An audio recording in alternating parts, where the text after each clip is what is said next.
Hey, it's Greg here with MaritimeGardening.com, and it's time for another garden tour brought to you by my sponsor, Vessi Seeds. It's early October 2024, and we still haven't had a frost yet, which is rare in these parts. Let's have a look around the garden and see what's going on. All right, well, here we are at the entrance of the garden. You see a new addition. I built this, I call this a leaf corral. I'm going to gather leaves, as I always do in the fall, and I'm going to put them all here, weight them down with these leftover logs, and they'll just be here for, I gather leaves and I put them all over the garden in the fall, but I always have extra leaves because you need a lot of leaves to mulch a garden for an entire season. So this will store all the leaves. I do have a plan to put some seaweed and some other stuff down in the bottom, put the leaves on top of that, and hopefully create a kind of compost in the very bottom of this that I can use to chop dress my gardens next year. But we'll see how all that goes. I've filmed various aspects of the construction of this, and I'm going to make a video about it.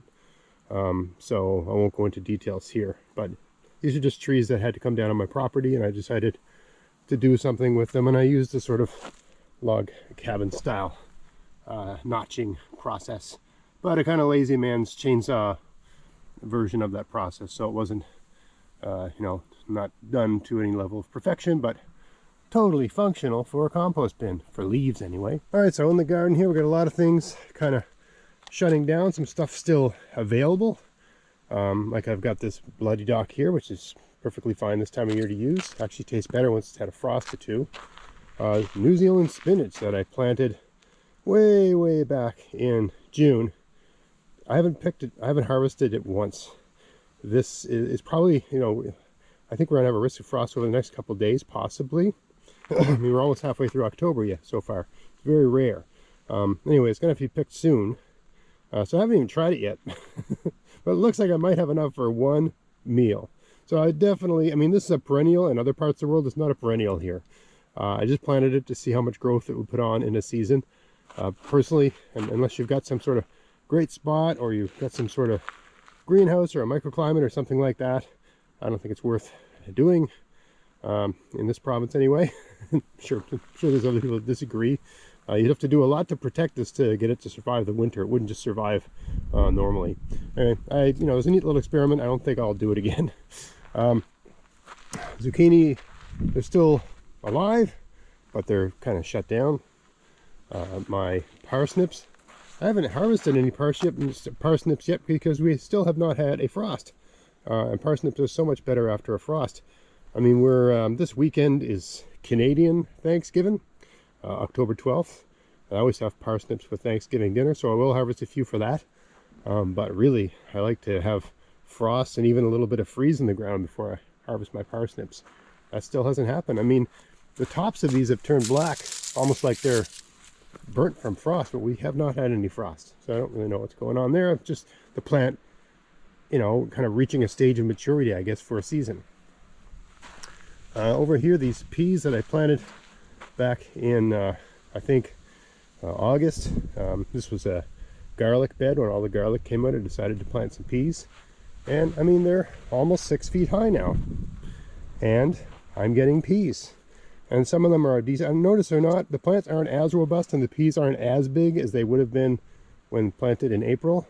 But, I'm getting a few feeds of peas off of these, so I think I'm going to do this every year. And peas are frost tolerant to an extent, so I think I'm always have extra peas. I always have more peas than I need, so I think I'm going to do this every year. I like this. Easy to pick and easy to grow, so why not get some more peas, right? Over here, my yellow beans are just about done. There's a point in the beans.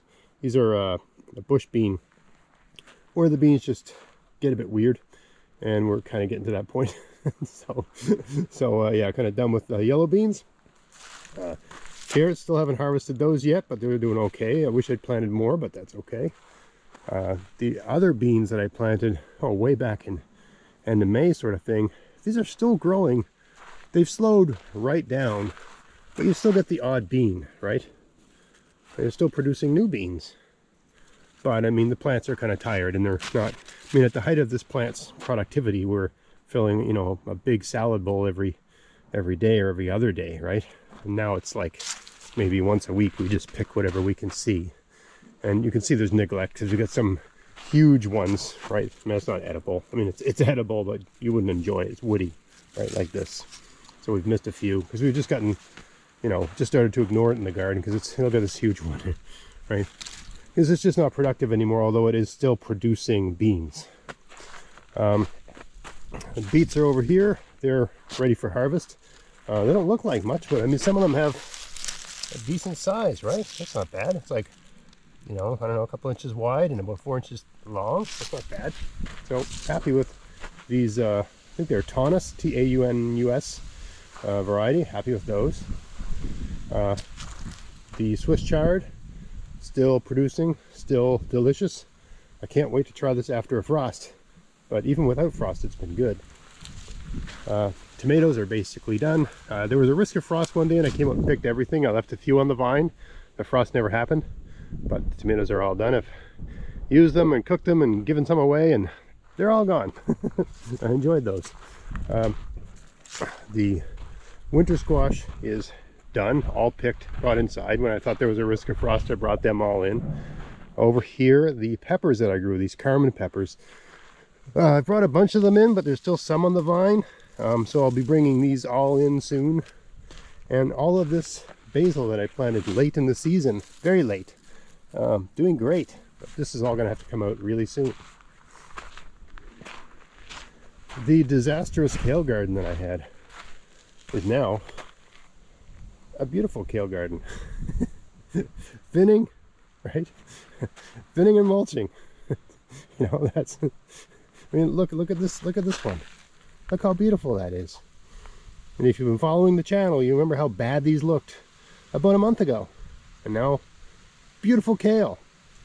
And pretty soon we're going to get they taste good now, but wait till we get a frost, they're going to taste really good. So, and I got a whole nother garden of kale over there. It was just ones I plucked out of here and moved. With the kale I pulled out of this, I could have filled 4 or 5 beds. But I mean, how much kale does a person need, right? I picked all along the fence here I grew pumpkins, and I picked most of them. There's only a couple left. My wife likes to sort of decorate the front step with them, so there's one that's left, and that one over there is a bit bigger. I think this is the racer variety. So that one's almost 12 inches in diameter. It's not bad. Not bad for pumpkins growing at the edge of the garden where, you know, this isn't the best. It gets a bit of shade in the morning. It's not the most sunny spot, so I'm happy with that, especially given that these pumpkins were just kind of grown for decoration, right? Sorry for the wind. I hope it's not ruining the audio too bad. You can see my sunchokes all look kind of dead, right? That means they're ready for harvest, although I like to wait for a few frosts. They can wait, right? I'll usually start harvesting those in November. And I leave the stalks where they are so I know where the plants are. But you can see the stalks are very thick at the base. So you know I got good, I mean those are like an inch thick or more at the base. So you know I got really good sunchokes from this. So this is year 2 since I moved my grapes. And you can see I'm getting a pretty good harvest, right? They haven't been attacked by the birds yet. They're not fully ripe, right? There's still a few coming along. These are not an eating grape. They're kind of a wine grape. And I just moved them, so I still don't, I mean, I still have a good number of them, right? I mean, the plant, you can totally move a grape plant in November or October. I think I moved this in October a couple of years ago. I mean, look how many grapes I got here, right? Oh, but it's not enough for a batch of wine or anything. What I usually do is we pick them all and we smush them all in a big bucket, and we add, we strain it and we add a bit of sugar and make a kind of grape juice that the kids like. We have it with like a nice, dinner meal. I like to mix a little bit of, club soda in with that. Make it like a grape soda, which I love. So that's all I do with it after all of this. I think one of these years, if the trellis is completely filled up, maybe I can try to make a wine with these. That'd be a good goal. I mean, based on the production this year, I expect maybe like a 50% increase production next year. That seems to be the rate of growth if I prune it properly and train it right. So we'll see what happens. All my blueberry plants, I got a half decent harvest of blueberries this year. Enough to make like one pie and some muffins basically, but that's not bad considering I moved them all. This particular bush is still producing a few, right? You can see I got some blueberries here, but the rest of them are all done. So I mean, blueberries are done for all intents and purposes. All the bushes over here are done. This tree that I planted just a few years ago has gotten to be a good size. But I think what I'm going to have to do, because I've got 2 leaders, which is not ideal for a tree, is that next in March, or I might even do this in the fall, but I'm going to remove this branch, right? So that we'll just have one central leader, right? The tree will be trained up from one central leader, because it's just this is going to crack and break, right? You don't want that for a tree. You want it to have one central leader and branches that come off the leader. And you don't want the branches coming off the central leader to be 50% or more than 50% of the diameter of the central leader, which this is, for good production and sort of ideal situation in terms of pruning and access to sunlight and all that sort of stuff. So that's something I got to do to this tree at some point in time. Pear tree has really grown this year, right? And this apple tree that I moved a few years ago has recovered well. I got 2 apple trees, and this one didn't flower, so this apple tree didn't pollinate this year. I got 2 beds of blueberries, and I took some of the biggest runners from those 2 and planted them in this bed. And you can see all of those runners have established well, right? They're still growing, so I'm going to leave them alone, but at some point in November I'll cover all this with a mulch, right? And then I'll have 3 blueberry beds, which I think is about the right number of blueberry beds. I'll sort of use a rolling schedule and renewing them, right? Every 3 years I'll take runners and plant them in a new bed and just run along here, right? But I think for a home gardener, you're growing blueberries for desserts and jams, 3 4x8 beds of strawberries is it's enough. It's gonna be enough. Finally, I got this bed. I had potatoes in earlier in the season. The potatoes are all done. I planted some of these beans. A lot of them got taken out by slugs, but we've been eating these lovely I think they're called the Romano bean or Valero. I can't remember the variety, but it's like an Italian type green bean. They're really, really, really nice. They're a bush bean. That's why I plant them, because they grow fast. Here's a good, they grow about the length of your hand when they're fully sized. My son just picked a whole bunch of them, so there's not too many on the bushes right now. But we haven't had any frost, so they're still growing. And these are some kale that I just moved because I needed a place to put it. And I thought, hey, I got the real estate one, I stick it in here, right? And that's growing fine. The old goldfish pond is still doing great. We had an incredible amount of aquatic plant life establish itself in the pond this year. These are all cattails, all this grass-like stuff. And it seems to have done a good job of keeping the water clear. I mean, it's not crystal clear, and I don't use filters, and I don't treat it, I don't do anything. I just sort of leave it be. But considering that we got, with 10 frogs living in here, and I don't even know how many goldfish because they had babies. The water is very clear, and as far as I can tell, the fish are doing great. So, I mean, the secret for healthy ponds is lots and lots of plant life, because this one seems to be doing great. And because I've got a water pump, I got a pump attached underneath that fake duck. The solar unit powers the pump, and it pumps water up from the pond. It trickles down over this rock. It's actually running right now. I don't know if you can see that. You can see the movement.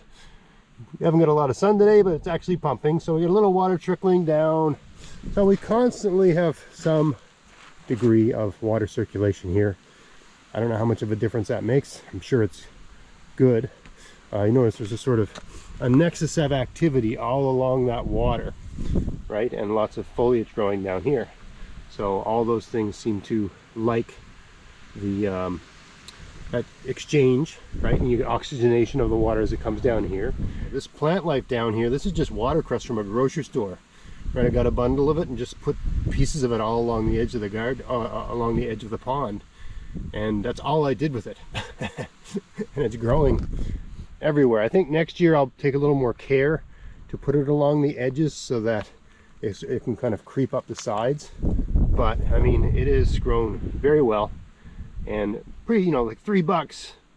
You go to a pawn store and they want, $25, $30 for their aquatic plants. This is just a handful of stuff from a grocery store, $3, right? And I got all kinds of aquatic life. It will not survive the winter.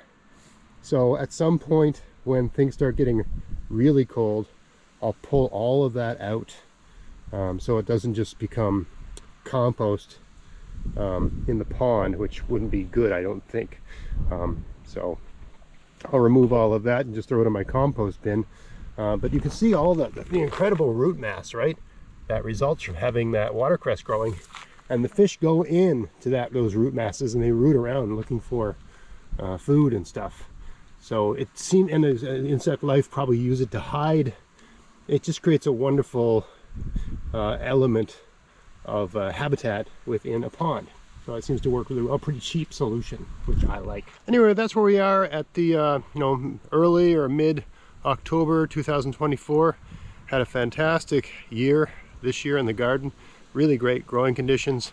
Enough rain, but not too much rain, and lots of sun, and lots of heat, and what seems to be a very late onset of fall frost conditions. We still haven't had frost yet, so it's just buying all this extra time to make even more stuff happen in the garden. So it's been a great year. Plenty of work to do out here yet. And I will have a video sometime soon on the making of that log cabin style giant compost bin / leaf corral.